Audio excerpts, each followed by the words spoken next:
Good morning, everyone. Good morning, Ishigaki Sensei, Dr. Febrian. I'm sorry I mix my language because almost all participant in Indonesian.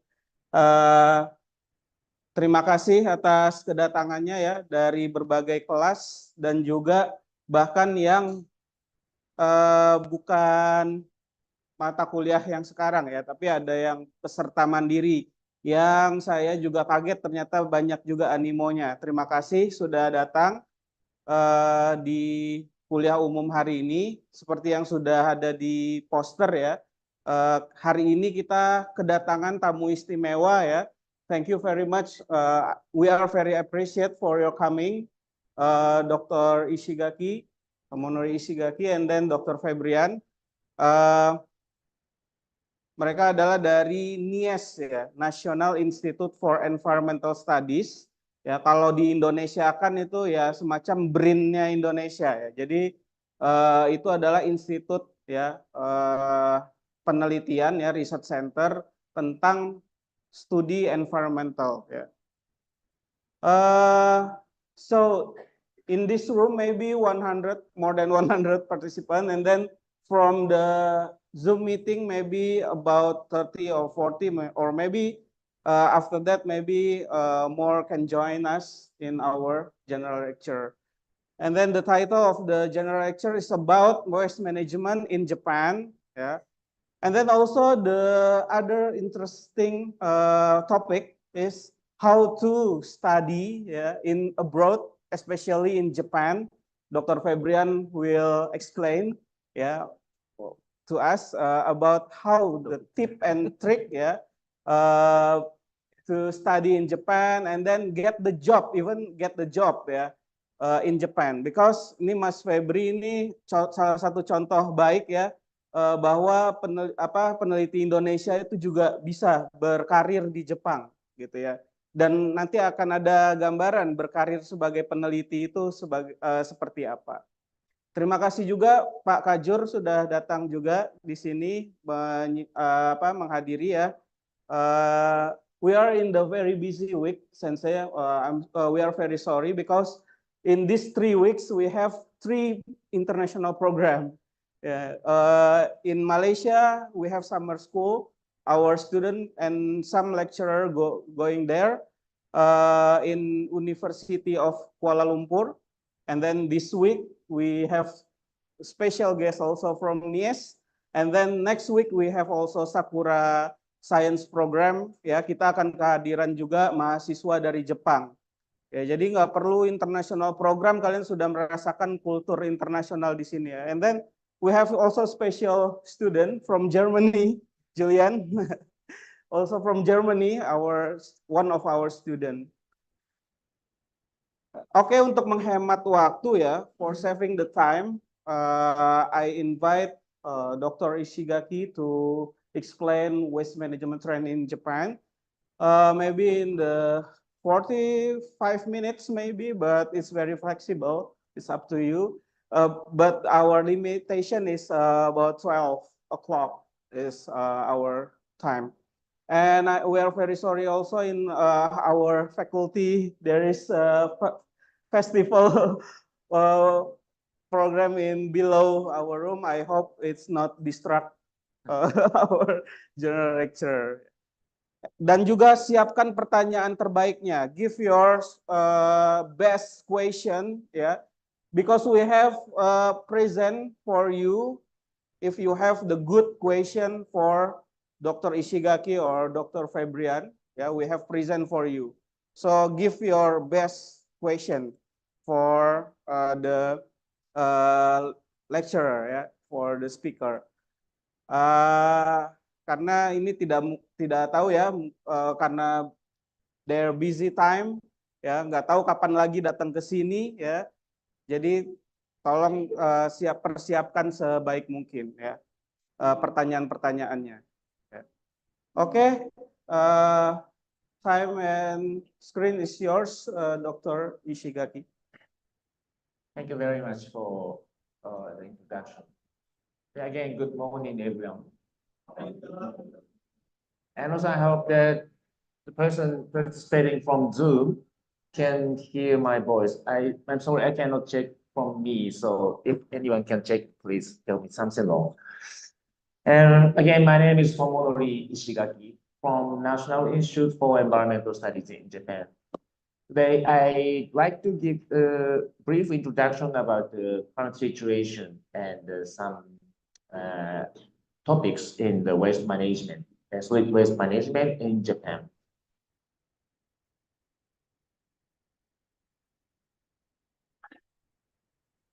Sorry, but I cannot move something wrong. Okay. I just briefly introduce myself. My name is Tomonori Shigaki, and my institution is the National Institute for Environmental Studies in Japan. It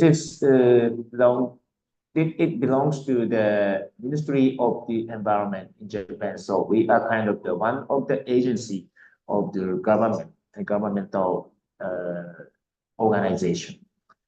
And I graduated from Osaka University. I'm not sure you know this. And also, I have worked for NIS more than 20 years, perhaps. And I'm currently working in some international collaboration in IPCC or ISO. ISO stands for the International Organization for Standardization. And especially I'm working as an engineer in the environmental field. Of course, today I give you the management issue. So I'm basically my expertise is in the field of the solid waste management. So I have been requested to give some information about the municipal solid waste management in Japan. So I'd like to start from the information about the statistics in Japan. So this slide shows that municipal solid waste generation in Japan reported in 2022. In fact, this is reported in 2024 this year, but we need a certain system to reporting and approval. So it is a kind of latest statistics data. And also, we call that municipal solid waste. But in fact, the definition of this MSW is not always same in the world.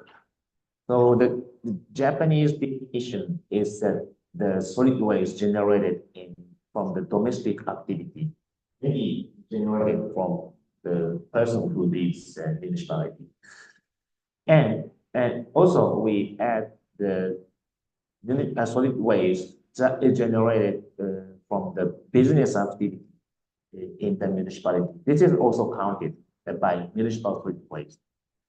Simply because this business waste is also collected and managed by the municipality, even that company or some owner of the business should pay or have a certain responsibility for their waste, but basically municipality is the handle with its waste as well.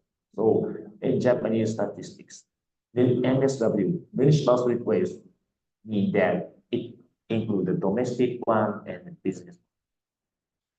And sometimes it is very confused that business waste is not including the industrial waste. Industrial waste that may be generated in some factories or some big companies or some hazardous waste. These are not included in this category. We have another category, industrial. It is very maybe a unique definition, but I'd like to emphasize that every country has their own definition. Maybe Indonesia has your definition for their waste category, but please be reminded that it is not always the same. But anyway, this is a story about the definition, but the amount of the NSW in 2022 is just around 4 million tons in all countries. And you can see that it is gradually decreasing these 10 years. But in fact, this trend is continuing maybe more than 20 years. from 2000 or 1995, the amount of the generation of the waste is gradually decreased. To compare to the peak year, maybe that is already reduced more than 20% of the waste generation by the effort of the Japanese people and also Japanese government. And if we calculate how much waste the people generate, it says that about 900 grams per capita per year, the waste is generated. Currently, it says that 889 grams of the domestic waste is generated per person per year in Japan. So I think every country should have similar statistics, even the definition is different. So if you know the Indonesian statistics or the data in Yogyakarta, I really welcome to know about that situation and to how different or how large is it or how small is it. And this is the overview of the waste management, waste flow in Japan in 2022 as well. The box colored by orange, that is the mainly covered by or collected by the municipalities, and it almost counts to the 38.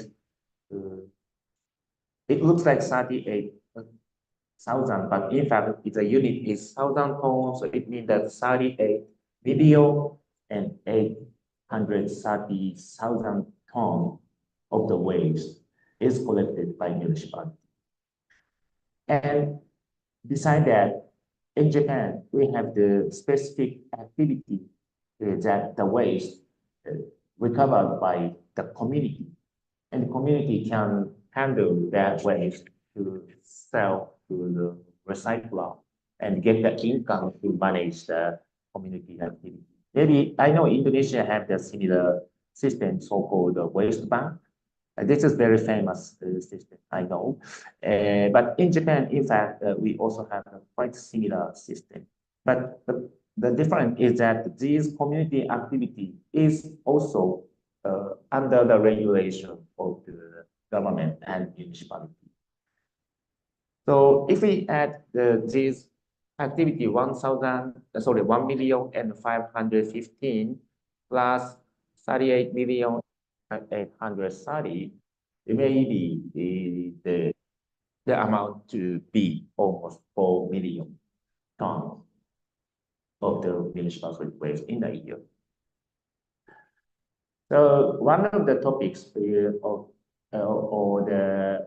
maybe one of the characteristics and Japanese systems of the solid waste management is that the source separation of the waste. We have the many categories of the source separation of the solid waste. But this is not I don't know how to say. Anyway, each municipalities adapt the different type of the categorization or the source separation system, which is adapting to the local situation. So if we merge the whole nation, the countrywide, nationwide, the category is not sometimes matched each other. So this slide just briefly recategorize of the source separated waste and create a certain data. But anyway, you can see that the several categories of the source separated waste, the amount of the source separated waste. And I think you can see that most of the waste is categorized as the combustible waste. And you know that this category of the combustible waste is transferred to the thermal treatment facility and combusted. This is almost a mainstream of the solid waste management in Japan. To see that data, more than 70% or close to the 80% of the waste is categorized as the combustible waste and sent to the thermal treatment facility. If you know well about the thermal treatment facility, maybe incineration is familiar for you. But in fact, in Japan, not only the incineration, but the several types of the thermal treatment facility is existing. So we don't call this the category of the incineration, but we call that thermal treatment. And the very specific feature of this flow, you can see that the direct landfilling that is only 338,000 tons. It is less than 1% of the generated waste. So in Japan, please remember that we don't dispose the waste directly to landfill site. It is really unique. So normally, most of the municipality doesn't dispose the waste to landfill directly. Of course, some treated residue or incineration ash should be finally disposed to the landfill. So total amount of the landfill is counted for the 3,375,000 tons per year. But even though just under 10% of the waste finally went to the landfill site. This trend is almost continuing more than 40 years, maybe. So during these 40 years, we try to minimize the waste sent to the landfill site, simply because Japan is not, we don't have the enough land to create, construct landfill or disposing area in our city, especially in urban area. So that's why we are always written to minimize, how to minimize the waste to be disposed into the land. So, and I already informed that most of the waste, the thermal treatment is a very important part or important role in this solid waste management system. But we also have the several diverse of the treatment or recycling other than thermal treatment, like composting or RDF stand for the refuse derived fuel production, AD in the anaerobic digestion that generate the biogas and to use as the energy. And also we have the MRF, material recovery facility, and also most of it is recycled to be utilized for the recycler, and bulk waste treatment, and then some of them is sent to the residue and sent to the landfill site as residue, and but treatment and separation, and then most of it is recycled. So total amount of the waste to be recycled is very close to the 8 million tons. It is something like 20% or 25% of the generated waste. So I don't know what kind of an image you have in Japanese waste management system. So simply you can understand it's really complicated, and that we spend much effort to minimize the waste to the landfill site, and also we also always consider about the sanitization in the urban city. So one reason we expand the capacity of the incineration is always thinking about the sanitization to prevent any kind of disease related to the solid waste. I'd like to continue about the trend of the thermal treatment facility in Japan. This is a number of the facility in country. You can see that the number of the facility is gradually decreasing, and currently it almost reached to the 1,000. It is 10 years ago we have the almost 1,200 facility in Japan, so we reduced 200 facility. Number of the 200 facility is decreased. In contrast, we increase the number of the facility with power generation.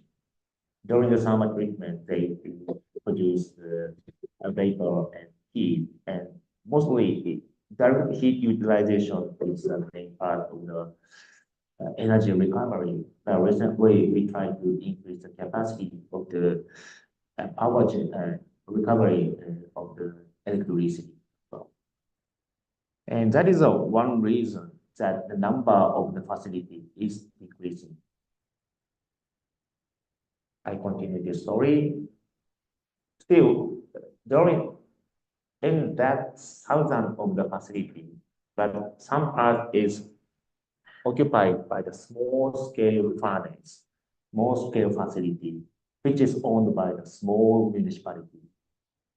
In principle, Japan, or maybe in the world, that the municipality should have the responsibility to treat the waste that generated in their municipality.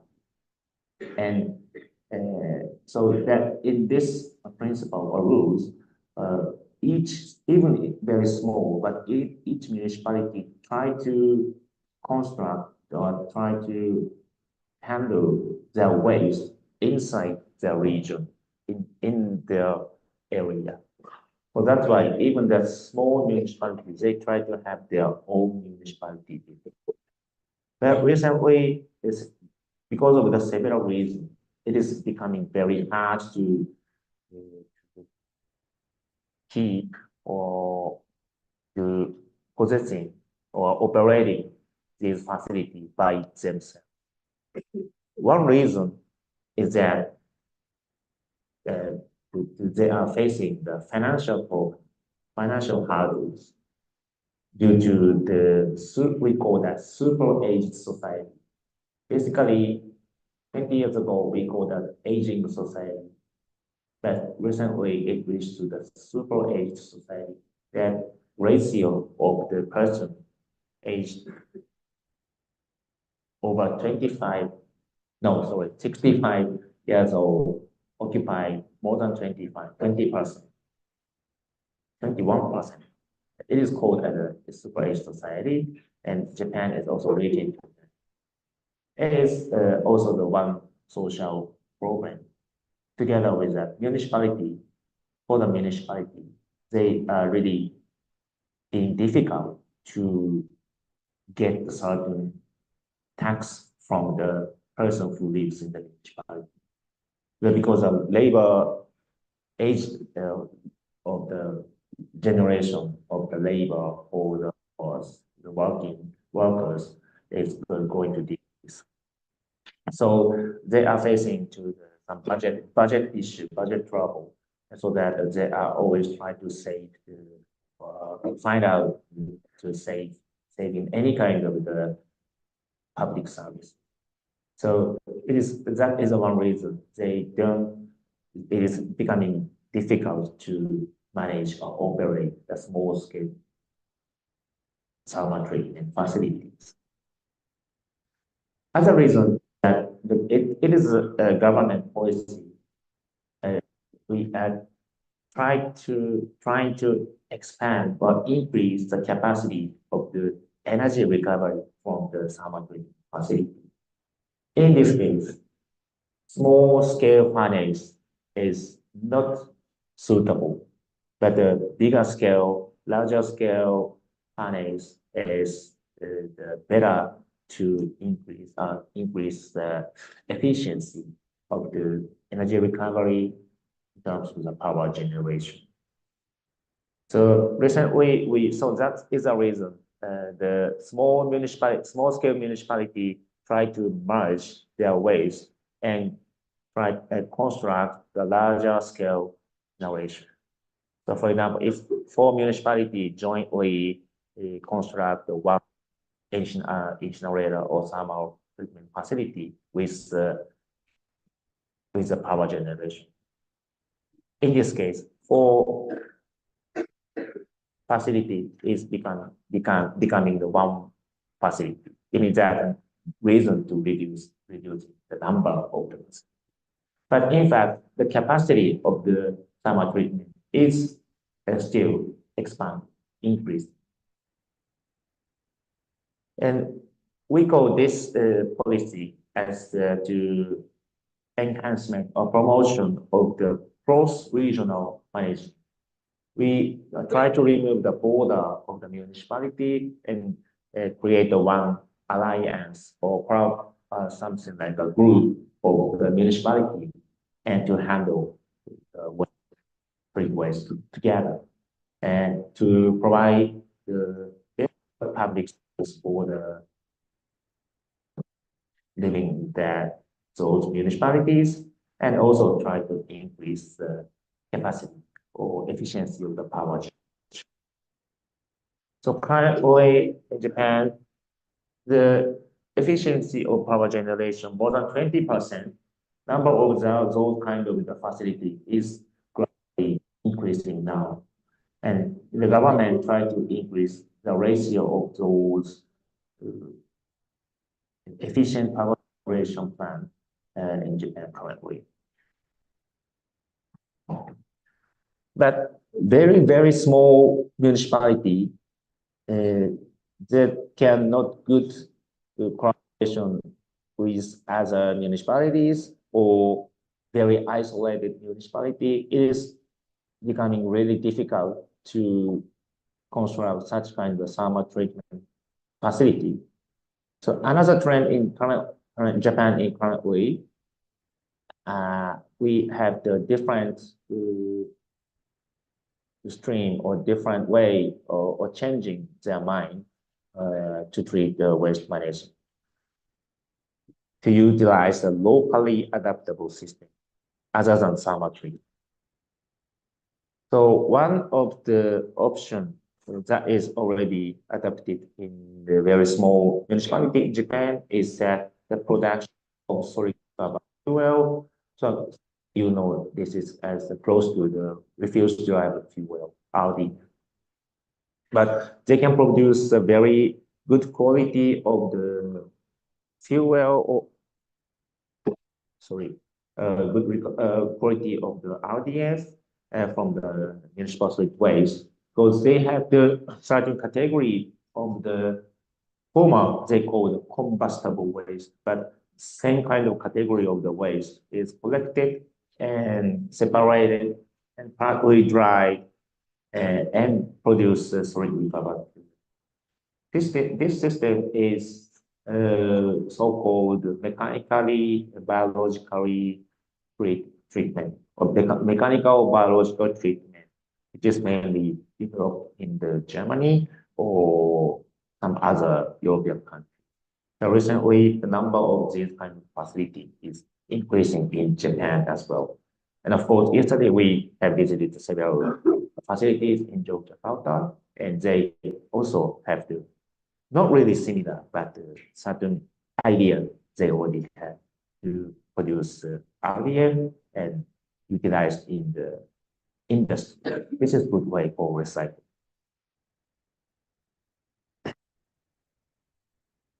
I think this is the most famous currently in Japan and not really newest, but a very famous thermal treatment facility in Japan, in Tokyo. We call that Musashino Clean Center. This is quite unique naming. Japanese municipality or Japanese person always call that thermal treatment facility or incinerator as a clean center.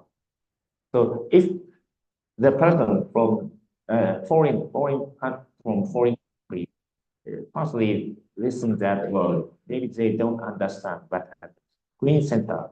What should they do? But most of the Japanese suddenly understand clean center. Oh, this is an incinerator. This is a kind of the terminology or changing for the term, but this is one reason we don't have the bad images for the summer treatment facility. Always we think about, oh, this is the center to make clean from waste to some energy or recycle or something. And this is the reason that the famous in this facility is they are always open to the public. So anytime they can go into the facility and see the any place of the facility. So they have a certain confidence, and this is the open area, and also something like a place for the recreation for the students in this city. So this is quite unique and very important place nowadays for that in this region. So if you have a chance to Japan, I hope you try to find out the time to visit here, because this is very close from the Ghibli Museum. You know that Studio Ghibli animation. So they have the big museum in the forest, big forest. And this incinerator is very close to that museum. So once you visit Japan, please select this area for your destination. And this is a simplified flow of the waste and energy recovery. Sorry, this is written in Japanese, so I briefly use. But mainly, if you think about the summer treatment facility, of course, firstly you see that the big chimney like this. Always the person who there to see that big chimney, and they may produce some air pollutants. And also, you will find the furnace and also waste pit. So this is an automated waste pit. They store the certain amount of the waste, and that is they have the automated plane, so it's transferred to the furnace. Of course, no one has to touch to the waste directly. All of the machine is automated. And of course, many persons interested in the furnace combustion place. But in fact, such large thermal treatment facility is waste part for the waste pit and very small.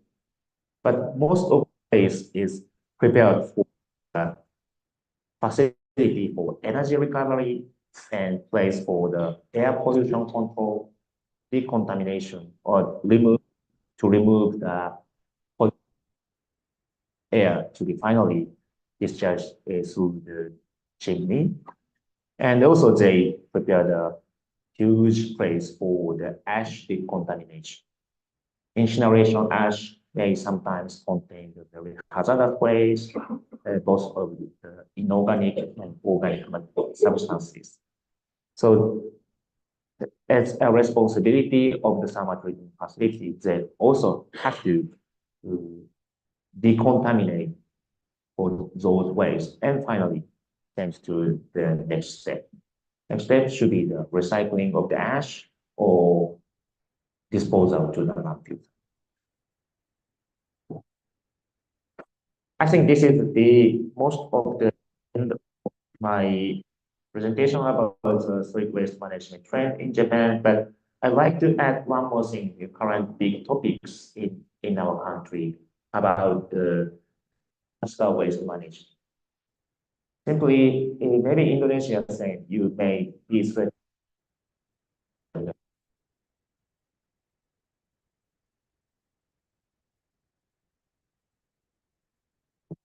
tsunami attacks. In Japan is saying we have almost every year we be facing the large scale disaster, even including a typhoon or hurricane attack, cyclone attack. And the very making disaster is we call that Great East Japan Earthquake 2011. It gives a strong damage to the northeast part in Japan. coastal area. Before that, we also experienced a huge landscape many times, but at the time, municipality, because most of the time, those earthquakes attached to the urban area or the municipality which has enough capacity. But in this case, in 2011, that of course the scale of the earthquake and tsunami is very huge, and also very small scale municipality which doesn't have a good capacity of the treating waste has been damaged by the disaster.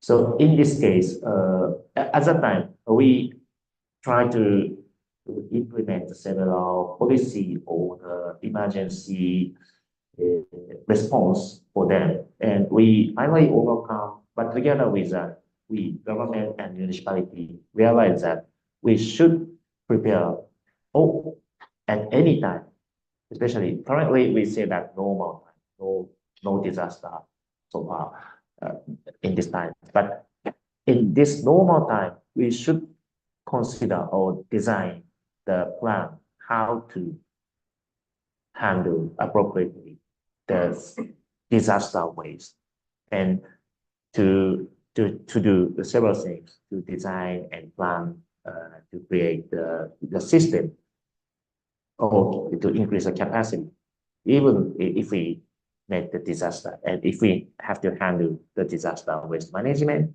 we must have certain preparation during this time. So our experience said that, of course, the summer treatment facility should have the very contribute to match and have a very important role to quick treatment, because the treatment of the disaster waste is very important. Damaged house or waste must be firstly removed from the urban area and then treat and dispose, so that the person, the damaged person, can change their mind for the recovery of their life from the damage of the disasters. But not only the summer treatment, we also have to consider about the recycling or the appropriate separation. Otherwise, some of the waste that is not combusted or that is not treated by the summer treatment should be remain for a long time. And of course, small scale municipality doesn't have the capacity of the landfill. Or I have to say, in Japan, we don't have the much capacity of the landfill nowadays. So always we cannot consider about the disposal of those disaster waste, so that we firstly think about the summer treatment and the recycling of even the disaster waste. So this is the topic about the waste generated by Great East Japan earthquake, but mostly I already used, so I skip this. And in the disaster time, municipality also damaged, but those damaged municipalities should handle their disaster waste. That is a problem. The person who works for waste management, waste treatment, is also damaged by disaster. That is a big issue. And not only the earthquake or other type of the disaster waste, but waste generated by tsunami damage is really difficult because they mix everything. And with not only the waste or the some material, but the mud or sand floods that is coming from the bottom of the ocean. They transport everything and mix everything. After tsunami gone, we cannot understand what happened. It is and also the really difficult type of the waste to be treated or to be recycled. But we should also consider about that. So one policy at that time, government implemented that the government asked or implemented the program on whole nation collaboration not only the municipality damaged in the disaster, but they asked several other municipalities to handle or to treat the waste in Japan, whole Japan. So it is quite helpful that some the municipality that have the enough capacity and or the maybe the good technology could accept the waste that is generated in the damaged area. This is normally it cannot do this. It is very difficult to do this by the legislation or regulation in Japanese law, because as I said before, municipalities should have the responsibility to treat the waste generated in that area. But the government removed that kind of hurdle at that time, and they promote the collaboration between the municipalities. And this is one thing, not only after disaster, but normal time, like now, we also try to find out or match the good partner or good collaboration to find out the municipality when we met the disaster. Please help each other and make such kind of alliance is kind of the very important preparation to create a disaster resilient system for the solid waste management. And also, some person is very surprised that the municipality or government funded to construct we call a temporary incinerator. They just construct or treat the disaster waste, and they operate just 5 or 7 years, and now it already removed. Such kind of short-term incinerator is also constructed. Not many, but 5 or 7 incinerator have been constructed by government fund. And other things that we can do in normal time is to secure the land for the temporary storage site, so-called TSS. Temporary storage site for disaster waste is really important, because once we have the good capacity of the thermal treatment plant, but disaster waste generate only very quickly one time, huge generation. Sometimes it is the amount of the 6 months in one municipality or 1 year of the amount in the municipality. But in this case, even the thermal treatment plant try to treat very quickly, but many waste should have wait for long. But in this case, this kind of storage site, preparation of storage site is really, really important. Otherwise, this waste is remaining in the urban area long time. But this is also important things to be considered in the normal time to secure those kinds of temporary storage sites for disaster. If we have a certain area and technology in TSS, temporary storage site, it's easy to separate of the waste in that area and to send to the recycling. It will also promote or make the time to be treated shorter. So this is the current policy or the recommendation for the government to create a disaster resilient waste management system. One is that to promote the cross-regional management with the municipality alliance or collaboration. Also, important thing is that to seek the good collaboration with industry. Any kind of industry, okay, but industry should have the certain treatment facility, or even not is for the waste treatment. Some industry should have the crushing machine or separating machine or sorting machine. This machine are useful for the waste recycling and treatment as well. And even not only such kind of equipment, other type of heavy machine or some big truck for the transportation. That is also quite helpful because only municipality cannot be to secure the number of the vaccine or drugs. So this is also very important to have a good collaboration with the industry. And also, facility itself should be resilient to the disaster. So the more like a durable or earthquake or flooding, that is very important to selecting the location and the structure as well. So bottom part, I list up some of the important things that municipality to think about. About the land arrangement of the temporary storage site, and resilient facility for the seismic resistance and the flood resistance. And also, yes, to consider about the several types of waste to be treated or recycled in the system. So always the municipality or government sometimes directly see the waste or waste composition that is generated currently. But once disaster happens, several waste is a target for the treatment. So the treatment facility or the disposal site should have the certain capacity or the we call that the redundancy of the system to treat not only the target, but that can treat the other types of waste. Yeah. And summer treatment plant or other recycling facility, it should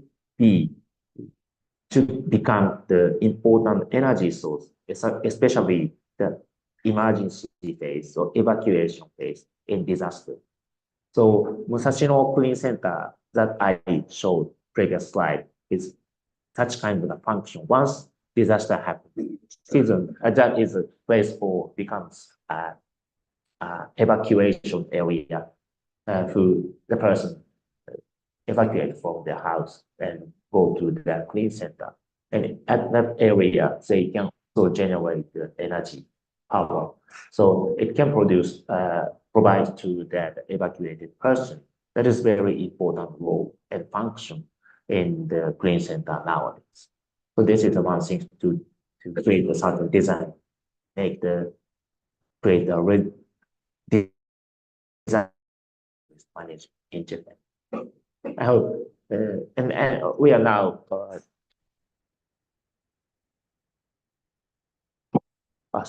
we are now disseminating this kind of thing to the Asian countries, Pacific countries, because this area is highly threatened by the natural disaster, especially in Indonesia as well.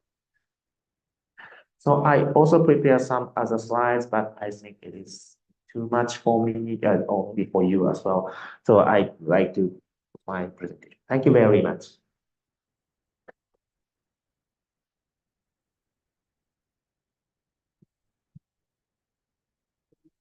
Much for the presentation. This is, I think, it's very comprehensive knowledge. Yeah, we can see and then learn about waste management in Japan only in 1 hour. Very productive. Then I think it's many things that are very interesting. Maybe first is the waste in Japan, waste integration is decreased. And then the facility also decreased because of age society. And Indonesia maybe in the way to the age society also, we are enter to 10% of the age population. And then we not reach, or we can say that kita belum belum kita miskin ya, kita namanya ya, kita itu belum merasakan yang Jepang rasakan. Jadi Jepang sudah membangun banyak fasilitas, banyak sekali inspirator plant, nah baru merasakan age society. Kita tua sebelum kaya. We are all before rich. In Indonesia, we have challenge that we are all before rich. So it's very complicated problem, I think, because we don't have much facilities, but we also don't have the financial to build the facility. But we are not rich before we have the facility. So I think it's very complicated. Japan built many facilities in the rural area or in the countryside. Jepang membangun banyak, saya lihat tadi fasilitas di berbagai macam daerah. Sementara mereka sekarang super society, jadi mereka mengembalikan ke sentralisasi. Jadi bagaimana fasilitas itu cross border, cross daerah. Nah kita in the way of kita mau bangun desentralisasi sekarang, ya. Ini terutama bagi kelas pengolahan sampah ya. Kita mau desentralisasi, mau bangun fasilitas di daerah-daerah. Kita tapi belum punya kemampuan finansial karena kita belum terlalu kaya. Ya. Tapi juga kita ya tadi karena tadi belum sempat desentralisasi, ya akhirnya harus ke Jepang sentralisasi. Jadi nanti saya akan bertanya apakah Indonesia itu sebaiknya desentralisasi atau sentralisasi sekalian gitu. Karena kalau society nanti balik ke sentralisasi. Kita harus desentralisasi atau sentralisasi tadi yang sekarang yang ya, tapi sebelum itu saya persilakan ya, I give the opportunity also I invite from Zoom meeting Dr. Ari also over there. Dr. Ari give some text to Sensei. To give the question, yeah, but I'm sorry for in the Zoom meeting we cannot give the present for the best question because we cannot give directly. So the best question is the present is for the best questions in this room. Please, if any question before we go to the second speaker. Tunjuk tangan. Ya, Julian. Yeah, good morning, sir. My name is Julian. First, I would like to thank you for the nice presentation. It's very interesting. And I would like to ask about the thermal treatment plants.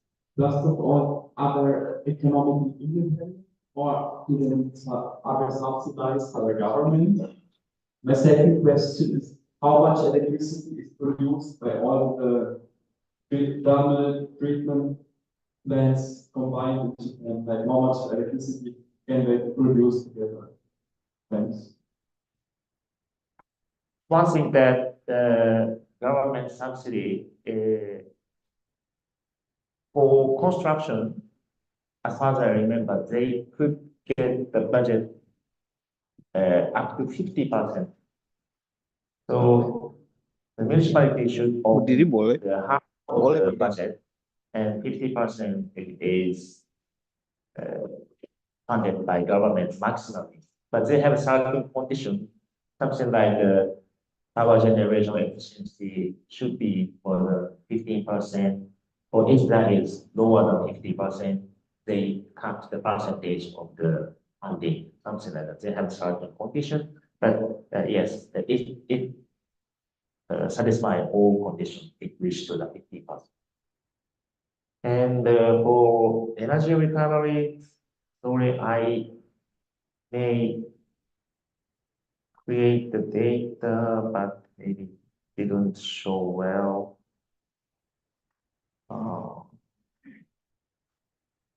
Well, sorry, I don't remember the number, but to compare to the whole power consumption, power generation in Japan, currently the thermal treatment facility produce around 5%. That is electricity they generate or they consume in a year. I think that is not really big, but we need to find out the certain diversity of the electricity. And since the combustible waste in the sort of organics. It's also partly counted to the renewable energy. So if we count the renewable is 20 or 25%. So this is also kind of small but important way of the energy production in Japan nowadays. Okay, thank you very much. Any other question? Yeah, please. Okay, thank you, sir. I want to give you a question. What motivates the Japanese government to take action in developing active strategies for managing and disposing of large-scale waste generated by natural disaster such as tsunami and typhoons, while minimizing environmental impact and ensuring swift recovery? Your Sorry, name? Catch well about the point of your question. About motivates the Japanese government. Motivation. Yeah.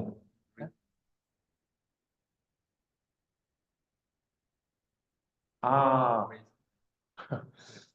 that's really okay. In my opinion, why the government or municipality it doesn't want to have such motivation. I mean that if they don't do, the people in the municipality damaged or Japanese people should be threatened by for a long time. So it's kind of the responsibility to create or for the quick recovery after disaster. Because otherwise, yeah, I see that several countries that have been considered or to be tackled for a long time from the recovery, like Haiti or Sri Lanka, or even the small island in Thailand, which is damaged by tsunami, is almost quite heavily damaged, and also they don't have capacity for recovery. At that time, the first hurdle is the solid waste removal and treatment. So in Japanese government or Japanese people, and maybe Indonesian people saying that experience many types of the natural disaster. So we know that possibly quick removal of the damaged house or disaster waste generated to be removed from the urban area so that they can redesign, reconstruct the city as soon as possible. That is the one reason. Environmental side is cannot construct the whole city, but all we can do is that remove the waste and treat it. Is it a good question, a good answer for you? Yeah, thank you, sir. Yeah. Okay, thank you for the question. And then I will give the for the Zoom meeting, we have some question also. Firstly, Dr. Ari say Ohayo gozaimasu to Sensei. And then the second is the Almira, yeah, from Almira. Thank you for Ishigaki Sensei for the explanation, introducing Almira, yeah. I would like to ask question. She's interested with the thermal technology. Doesn't this technology cause dependence on the presence of the waste? If so, what is the strategy in managing the presence of waste as driver of this technology, and how to overcome the potential for leachate seepage? Thank you for the responses. Because Sensei, maybe the brief description. In Japan, we have like moerugomi. We mix everything in the moerugomi. Not everything, but some of the part of the waste. So maybe for Indonesian side, it's make a dependence for the technology. What about your opinion? Well, we have the long history introduced the thermal treatment facility in Japan, I think more than 130 years. But first incinerator has been imported from Germany, from Hamburg, Hamburg city, yes. At the time, Hamburg city also had the maybe first or second incinerator to prevent the infectious disease, especially at the time, cholera, which killed maybe 20 or 30 million people in European country at that time. And Japan is also threatened by such infectious disease. And so that the reason thermal treatment at that time simple incineration, but controlled combustion, it has a very strong impact to kill such an infectious, the reason of the disease, like microbes or viruses. So even up to now, we always consider about the prevention of the infectious disease to keep the to prevent to that for that kind of the people's to I don't know how to say, to secure the people's lives at first. Such kind of public health consideration is kind of the strong motivation in Japanese waste management up to now. So, but recently we forget about that kind of thing, so that always we think about the air pollution or water contamination through the waste management. But 4 years ago, in the COVID-19 times, yes, the Japanese system works very well because we have the many incinerator, so we have the good solution to prevent the infectious disease at that time. All contaminated waste is quickly combusted and making it clean city very smoothly. So even the current, most of the person already becoming forget about that kind of threat of the infectious, but it is more directly affect to your health or your life. And it maybe, I don't want to blame some other person, but the air pollution and water contamination is also very important. Then also we should overcome this problem. But before that, we start from the public health. That is the reason that even that is kind of difficulty for the municipalities to manage, operate, or sometimes it's really costful, but we still continue and don't stop the thermal treatment of the solid waste. Yeah, thank you, Sensei. Any other question? Maybe one more question, maybe. Sorry, his question. He yeah. asked about the leachate. Yeah. Seepage. Oh, yeah. Maybe leachate seepage. That he or she may ask about the leachate from the disposal site or the treatment, disposal site or landfill site maybe.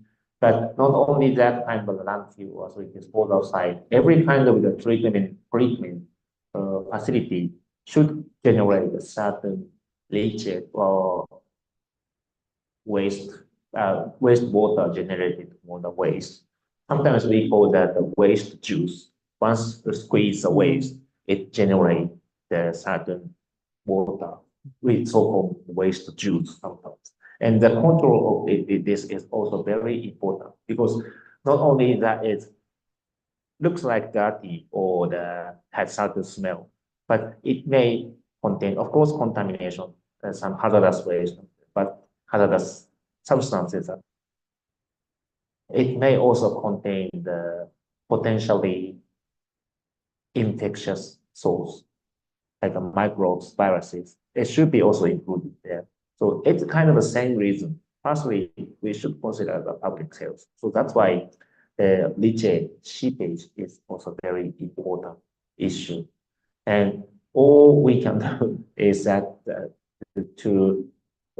one thing is that to prevent the sorry, prevent the precipitation. Not to stop the rainfall, but we can stop rainfall, but we can cover the facility or the certain engineering design to minimize the precipitation of water going into the facility or landfills, so that we can reduce the amount of the production of leachate. The other thing is that the control of the seepage. Right? So not only to create a very good quality or cost-intensive treatment system, but at first it's better to create a certain drainage system, not to going out to the open environment or groundwater, and at least appropriately collect such kind of leachate, and then consider about the control treatment. But before creating a treatment system, such kind of the drainage control should be very important. Okay, Sensei, thank you. I think it's answered the question. Okay, one more question, maybe, please. One more. Julian.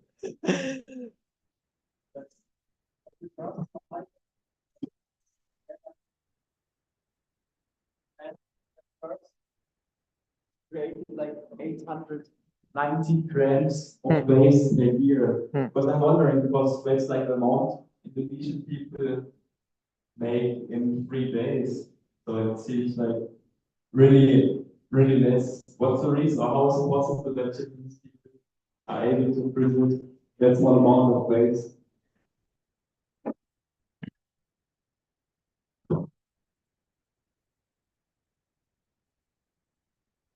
Maybe it is depend. It may depend on the difference of the culture at first, but in Japan, okay, I should say that when we have the organized government, maybe we have history more than about 2,000 years, but most of the time, waste management, waste generation and disposal is controlled by the Department of Police. Japanese person is always thinking about, if we cannot treat waste appropriately, we may be punished by police. Now it's different, of course, but long time ago, maybe 100 years ago, 200 years ago. So that this is one reason Japanese people, we have a certain DNA that we don't have to generate the waste from grandparents, parents, always do that kind of the behavior. And minimizing the waste is the best way to be, to not to be punished by the police. But, of course, it is also strongly related to our culture or the maybe Japanese. I don't know how to say Japanese. It suits to Japanese behavior. So anyway, I don't know about the Indonesian situation, or maybe Germany is very close to Japanese data, perhaps, but it may have a different reason. Or of course, firstly, I say that the definition in each country is not always the same. So maybe, for example, not only the data itself, it is also very kind of important data, but the important thing is we're still going to decrease the generation amount. So that is, I don't know how to say, still, the government or municipality is still saying that we have a certain room to reduce the waste more. I think, sorry, this is not a good answer for you, but it's kind of good. I hope that to continue the communication in this issue. Okay. I think it's enough, Julian. Cukup. Okay, maybe one question from me, Sensei. I want to ask about the how Japan changed from the decentralization waste management facility to the centralized facility. How about the issue of the transportation? Because we have the standard in Indonesia, the most far distance is 35 kilometers from the source to the waste treatment facility. If the centralized become the option, we have the transportation issue if in Indonesia. And then about the biological thing, it's very interesting because we have the moisture content, high moisture content of waste. How Japan deal with the limitation of the land, because maybe biological drying, as I know, need the large area for treatment for biological treatment. We have one facility with biological drying in Cilacap, central of Java, and it's make a large area, the large area for the treatment. And the last question about the diapers. We have also diapers crisis, but diapers from the baby. One of our river, maybe one day have 5 million diapers a day in one river, in one of our river in the East Java. It's very high, and we also have the same crisis. How to deal with this issue, diapers? Thank you. Thank you very much. In terms of the efficient transportation or collection and transportation, yes, we also make the same system, same programs on that. So always we think about how to really effectively collect. Also, to add more, the Japanese system, we adapted the several categories of the source separation system. It means that we need more truck, trip of truck, only the waste collection. We have the truck for the combustible waste, incombustible waste collection, and recyclable collection. We should any kind of truck. And also drivers need to secure many drivers. So it includes all kinds of the system, the efficiency. Yes, we are still considering. So how is the best way?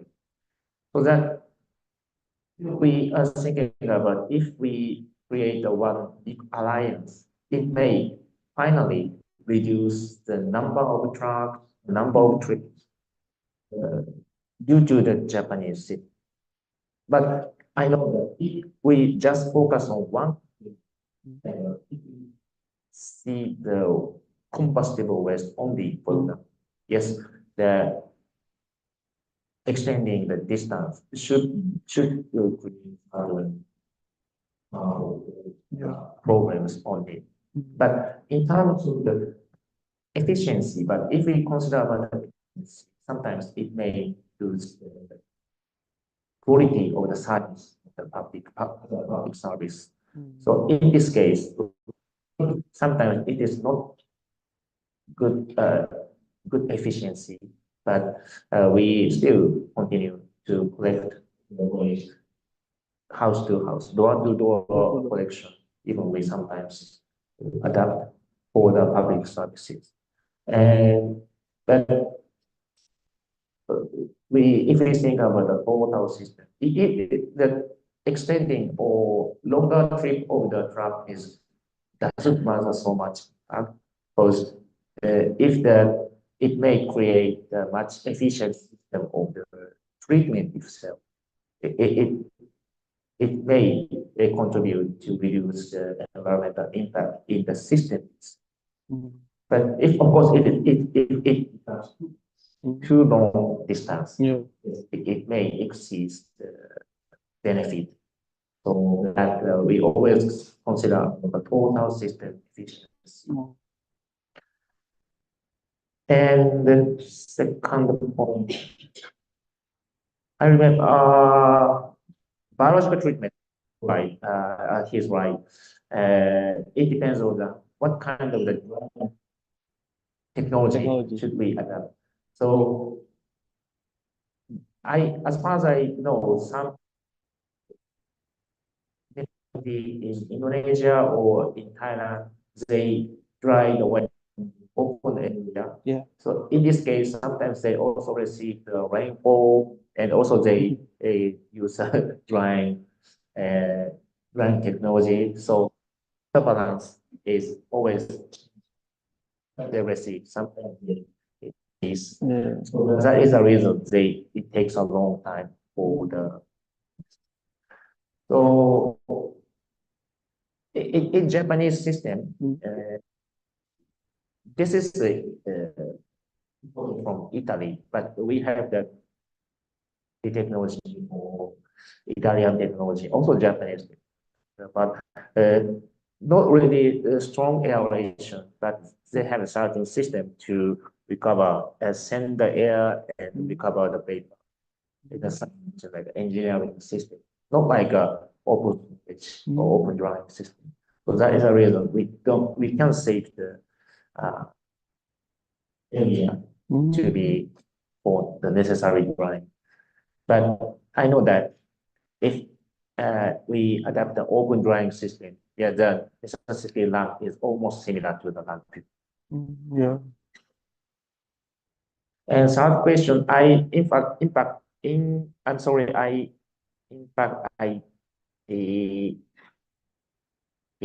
don't talk about this issue about the diapers.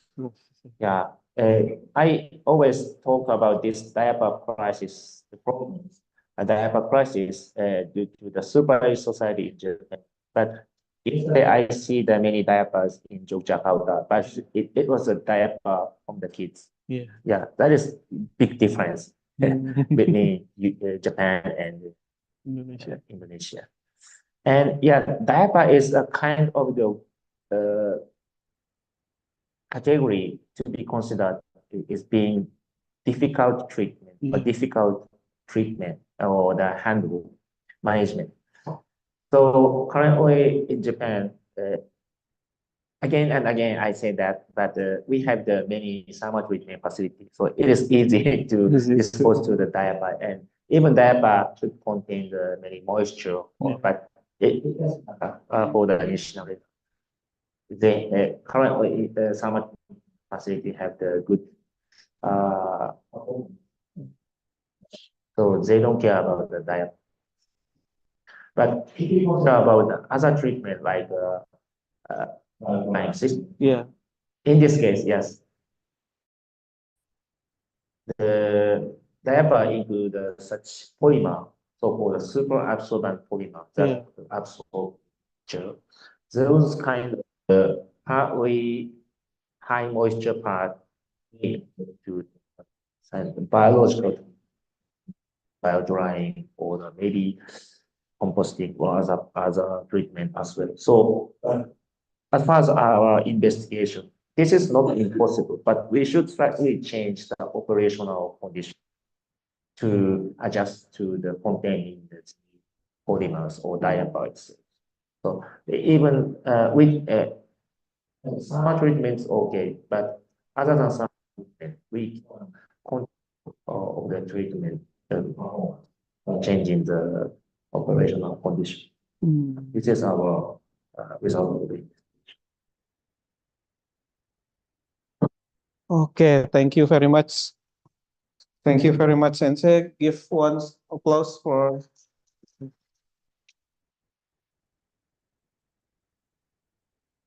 Because the limitation of the time, we going to the next speakers, Mas Febri ya, Febrian.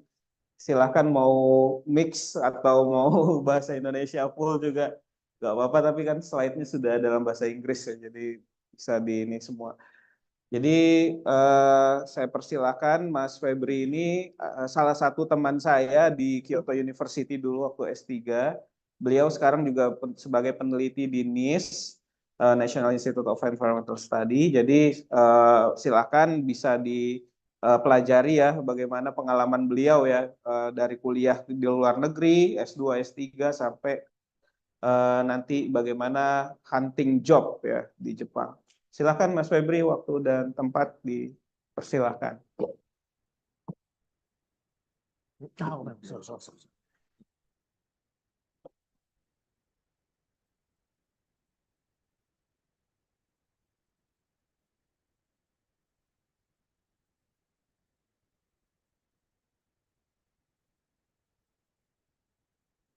Oh iya, pointer ya.